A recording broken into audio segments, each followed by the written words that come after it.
Yeah, so basically this little research spike sort of came from how are we going to structure our content as a program in a way that's going to provide really strong messaging and marketing for people to find us online.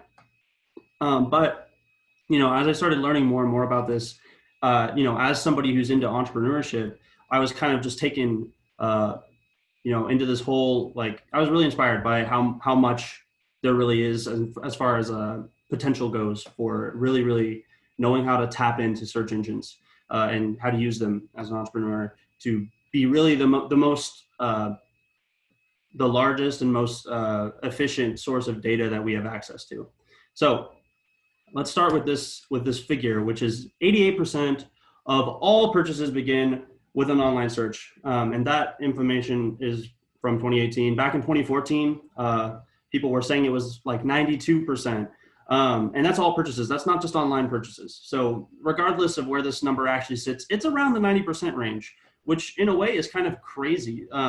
Every single thing that you purchase, most likely, especially if it's a large purchase, you're going to think about, what am I going to purchase? You're going to be an informed buyer, right? So we live in this information age. Everybody has millions and millions of articles of information relevant to the topic that they're trying to learn about at their fingertips, which is crazy, right? We as entrepreneurs, we need to see that as not only a new suite of challenges, but also of opportunity, right? There's a giant haystack, and how do we dive in and find our needles, right? There's tons of signal in here as well, but that also means there's tons of competition. But also, let's take a second to think about what is the mechanism that's storing all of this signal, right? Sorting it for us. And that's the search engine, right? So we kind of have to ask, what is it doing and what's its job, right? Google, just like any other venture, is a business, right? And it has a customer experience, right? And really, we can boil that down to, while I'm not referencing their messaging directly, we can all kind of assume that when you ask Google something, no matter what, they want to provide you with the most relevant and helpful information that they possibly can, right? If you type something into Google, they want to say, hey, here are the first 10 things that come up on Google. They should be the 10 best things, the 10 most relevant things to you specifically as a searcher, right? So really, on the reverse side, as content creators, as marketers, as people with businesses, with a web presence, we have to ask ourselves, how do we give Google what it wants, which by extension is what people who are using Google want, right? And I'm saying Google because realistically, that's the search engine, right? They have the best data, the best models, all this stuff. I'm going to be referencing them. Realistically, anything I say about Google specifically is search engines in general, but Google's just the best one. So I'm using that one for the sake of an example. Anyway, right? The act of us as content creators, business owners, web presence people, giving Google what it wants, that is SEO. It's search engine optimization, right? Optimizing your content, your business, your brand, the information that you're providing, you're optimizing it for Google, which realistically means you're optimizing it for the people that Google serves, which is realistically everybody, right? So there's this idea of relevancy, right? And this is the metric, the biggest, the most overarching metric that which Google organizes search results based on, right? And relevancy is tied to a ton of little micro things, right? There's ideas of keywords and links and all this other stuff, your domain name. We're not going to talk about all those specifics as much today because there's a whole bunch of stuff in there that realistically you might not need to know unless you're truly going deep into putting forth all this content. But the standard is important to understand why it functions the way that it does. What we have to see is that there's a challenge, but there's something in between us and our content and our customers online, right? Google is acting essentially like a massive traffic cop that's saying, this is what our people who search on Google do and what they like, what they interact with a lot. Here's what you're providing. If those things overlap enough, you're going to have a high relevancy ranking, right? You're going to start climbing up those rankings. And as long as you're keeping customers continually engaged with your web presence, your ranking is going to increase, right? And this system for a long time in SEO really kind of revolved around how do we keyword stuff and do all this really technical, nerdy construction that's essentially trying to game Google's system. That's how this went for a long time. And now the paradigm shifting a bit, where realistically customer satisfaction is what you're going for, right? You want a reader to have the best possible experience with your web content, right? The technical stuff is still necessary, right? You still need to basically you need to put proper labeling on your web content. That's still important. But at the end of the day, more than any of that, what's important is that you have content that is relevant to your customer. So your job as a content creator or business, whatever, if you are on Google, your job is to serve the informational need of your customers, right? So if you are trying to serve a customer, you need to know what kind of information they're going to search for, right? That's this idea of entrepreneurial empathy, right? This important step of the entrepreneurial process, which is understanding customer needs, right? And doing the work to figure them out. We'll get to that later. But first job, serve the informational needs of your customer. That's your job online. If you do that, you have relevant content to their needs, and therefore you're going to continue to rank high on Google. It's going to drive traffic. It's maps to success very directly. And the second part of this caveat is at all stages of the customer lifecycle, right? So you have to construct this ecosystem, right? This structure that keeps people engaged with your content, right? You know, once you close a deal, all the way up to that point, you want to have them be a returnee. That you want them to be a member of you want them to be part of your business, right? A returning customer. So this next slide's a little text heavy, but we're just going to walk through it. So these are some samples of like a customer. Like first, how do they discover their problems, right? Okay, they have an issue. They hit Google, right? They're immediately like, how do I solve this, right? And what they're going to get is, first of all, they might redefine their problem. They might realize their specific scenario is part of a larger group of problems. That's what I mean by discover their problem. Sometimes you end up kind of adopting a larger problem out of your specific instance. So really it's just kind of figuring out what kind of problem you have. And then the next step is naturally you're going to be affronted with tons of solutions, right? Whether they be advertisements on Google, which are a whole different type of SEO for one, or, you know, informational articles, all this other stuff. How do you identify the existing solutions, right? From here, your customer is going to kind of sort through these, parse them. What are some trade-offs of these things? And then that's going to become a question further down the road of, okay, which one do I choose? Or which one do I purchase? Or what do I try, right? And then say they do adopt an offering, they then have to engage, or they will engage with that solution down the line. And to do like a really clear example of that, say you download an app on your phone that's you know, it's like a music production app on your phone, right? Odds are there's a lot of complexity in there and you might not know how to use it. So how are you going to go figure that out, right? You know, is there going to be a forum related to this app? Is there going to be documentation, informational videos, either produced by members of the app's community or by the app itself, right? That's kind of what I mean by engaging with your offering down the line, right? This sort of represents a customer lifecycle, but it's entirely query-based, right? Your customer is engaging with your solution at every point in their customer lifecycle online. And you, as somebody who wants to provide them with the best customer experience possible, ought to prepare, you know, this sort of digital ecosystem that will lead them through this lifecycle as a customer, right? And so this being said, there are still those mechanical things that you need to do. And this picture is incredibly low resolution on purpose because I don't want to talk about those details right now. You know, it's one of those things that we can get into later, and I'll open up some questions at the end. We can talk more about these, but realistically, I want to make sure that what's getting across is that this is the lesser of the two parts of SEO that's important, right? The technical element is important, but more than anything, your job is to serve the informational needs of your customer, right? And that essentially means writing great content. And this also means giving Google credit where credit is due, because they are really smart, right? They have sentiment analysis. They have all this stuff that they can process pretty much anything you write and understand basically how it maps to relevancy of their searches, right? They have some of the best technology in the world doing that job, right? So producing good content is rewarded, probably at a rate that's much higher than investing a lot of time into the technical parts of your website, you know, your web presence in general. And that makes sense, right? More than, you know, your package, you wouldn't, if you were really making a product, it's important to have good packaging, right? Packaging is part of product, but you want the user experience to really champion that experience, right? You want to have great content, and you also want it to, you know, meet the prerequisites of being marketable, right? That's kind of how we should look at technical SEO versus like the way we write our content.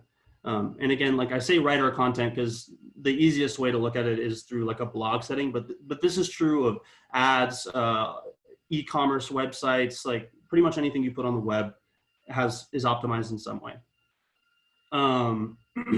So the other thing is, because this is so technical and reputable or repeatable and tied to sort of like checkbox type things, there's also tons of tools for this, right?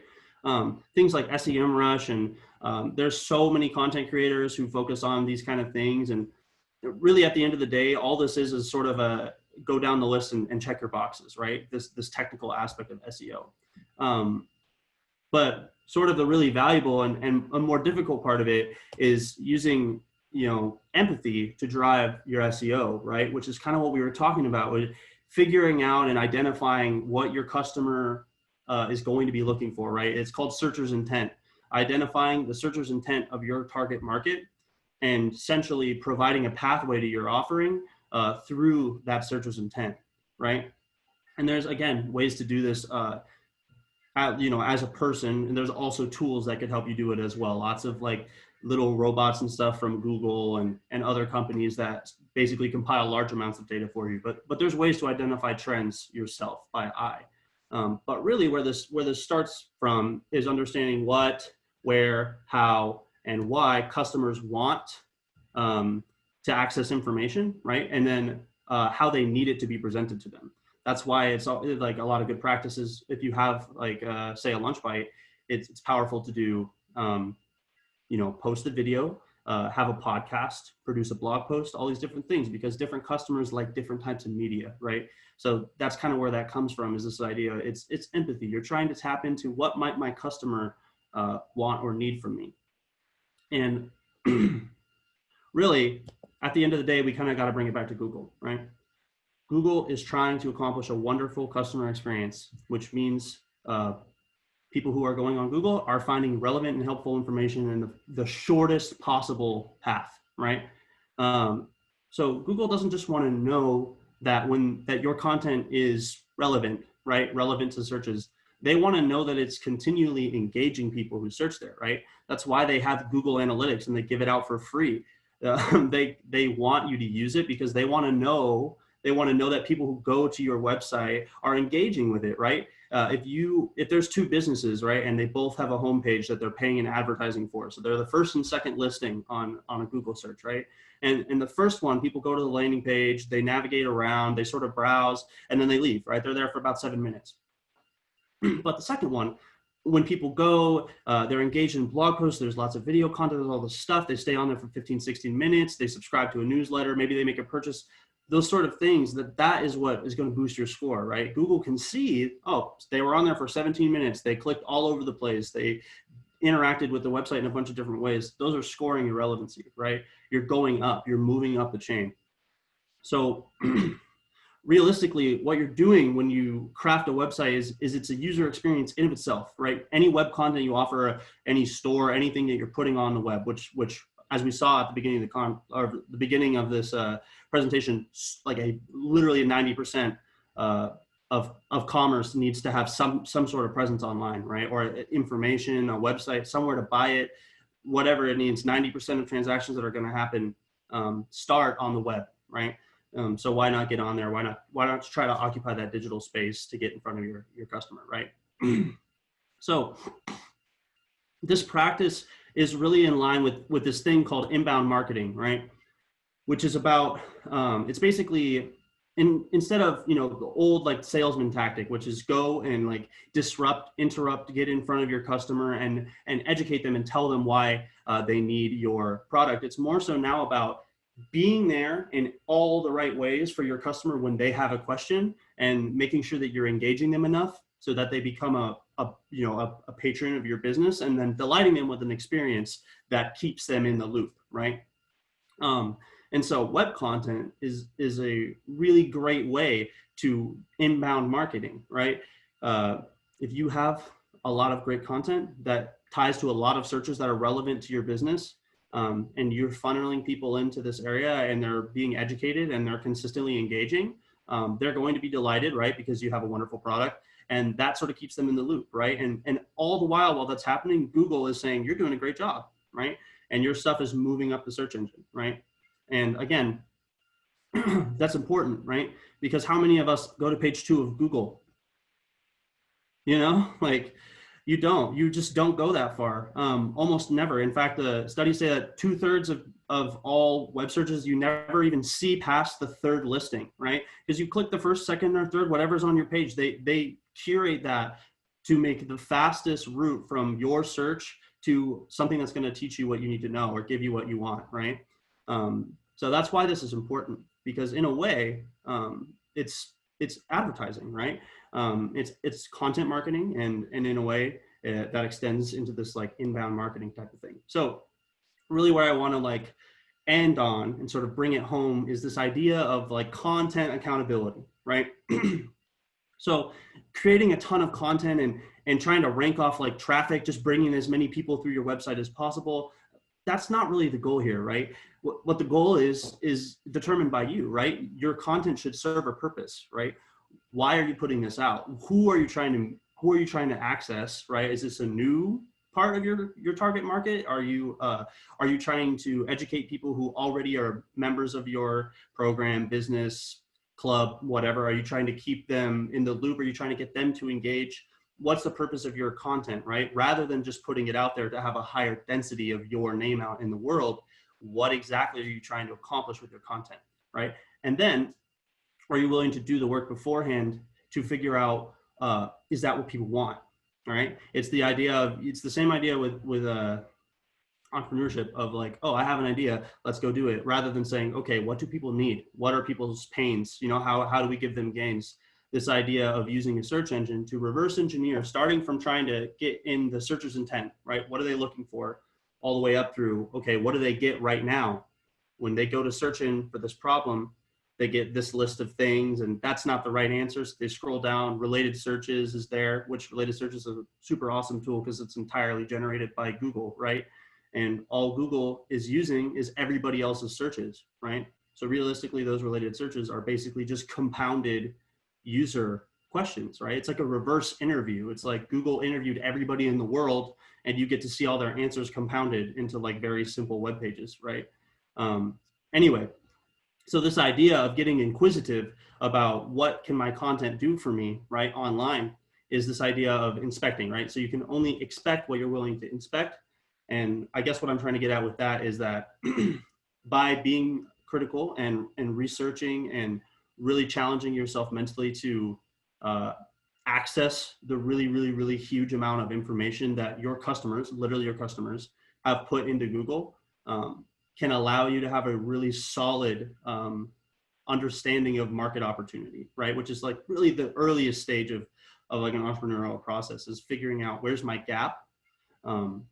Google and search engines have basically performed a census on people's needs, pains, and gains, right? People type them into Google every day, which means that, you know, these searches and this sort of thing is a compounded database of those things. And it's a matter of accessing it in a way that makes sense to you, right?